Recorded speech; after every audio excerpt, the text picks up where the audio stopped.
Perkenalkan, aku Arifah Darayani Sultan dengan NIM 15022231779 dari KM 4607. Nah, di video kali ini aku bakal ngejelasin tentang etika part 1 dari mata kuliah Filsafat Komunikasi.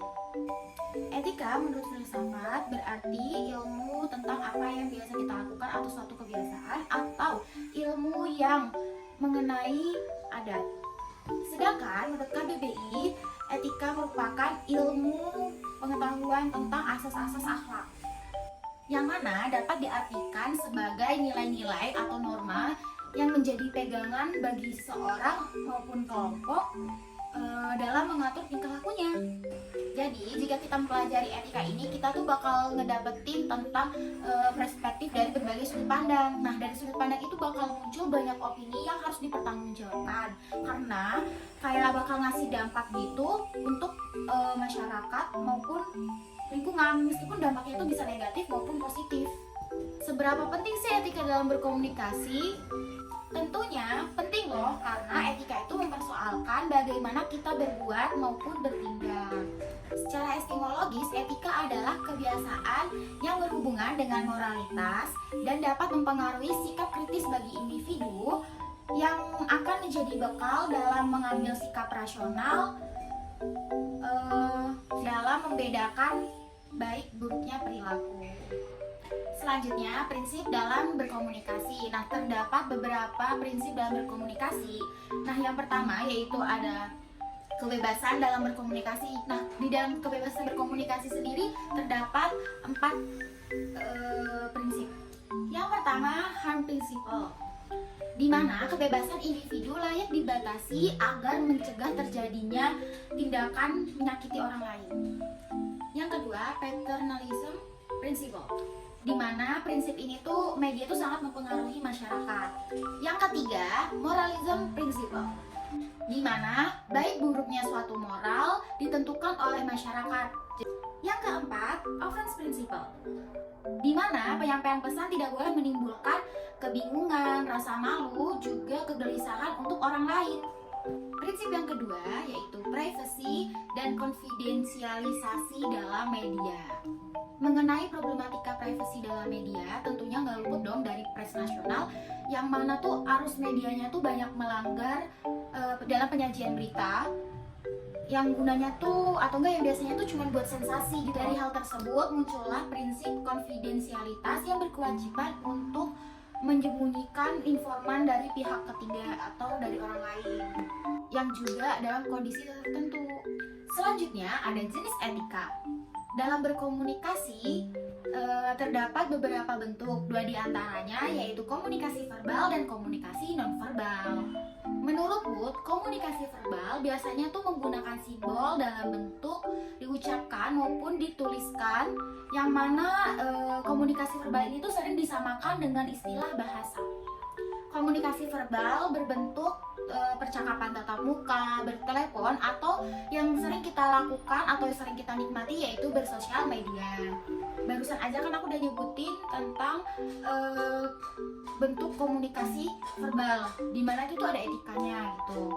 Nah, etikanya tuh terbagi menjadi 6. Yang pertama jujur, yang kedua menghormati, yang ketiga adil, yang keempat konfidensialitas, yang kelima jelas, dan yang keenam berempati. Sedangkan komunikasi verbal tentang bagaimana kita menggunakan bahasa tubuh, gerak tubuh, ekspresi wajah, serta bentuk komunikasi nonverbal lainnya.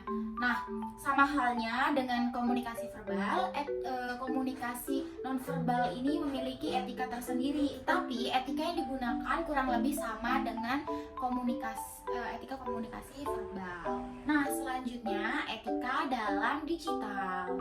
Nah, etika digital ini sebagai kemampuan individu dalam menyadari, mencontohkan, menyesuaikan diri, merasionalkan, mempertimbangkan, serta mengelola tata kelola etika digital dalam kehidupan sehari-hari.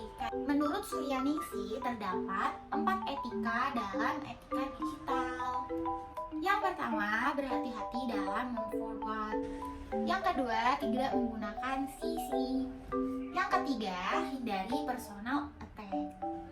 Yang keempat, kita harus bijak dalam mengcopy paste sebuah situs.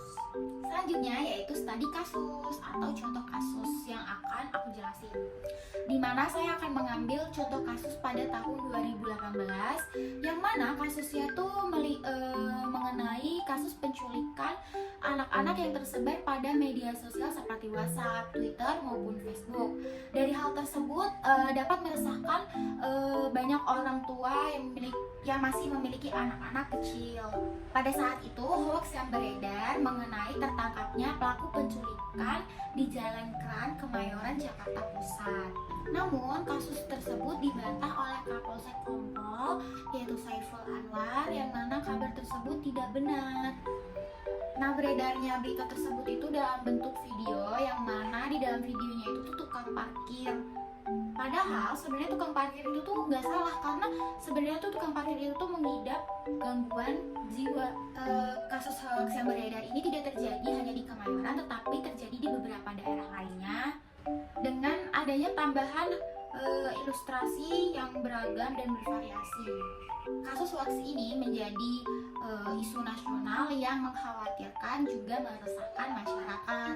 Nah, sebenarnya tuh yang bikin hoax ini tuh ada kayak seorang ojol gitu teriak sambil bilang kayak itu ada pelaku penculikan kayak gitu, itu tuh dalam videonya. Tetapi sebenarnya si tukang parkir tadi yang gangguan jiwa itu cuma kayak lagi main sama anak-anak kecil, lagi ngasih makanan malahan ke anak-anak kecil, bukan mau menculik kayak gitu. Jadi dari kasus hoax tersebut dapat disimpulkan bahwa kita sebagai masyarakat jangan langsung mempercayai informasi yang beredar. Setidaknya kita tuh harus mengecek kredibilitasnya, kebenarannya, dan juga kevalidasian tentang informasi tersebut. Dan juga di dalam komunikasi itu harus ada strategi yang efektif, yang mana dapat menjalin hubungan lebih baik antar komunikan dan komunikator.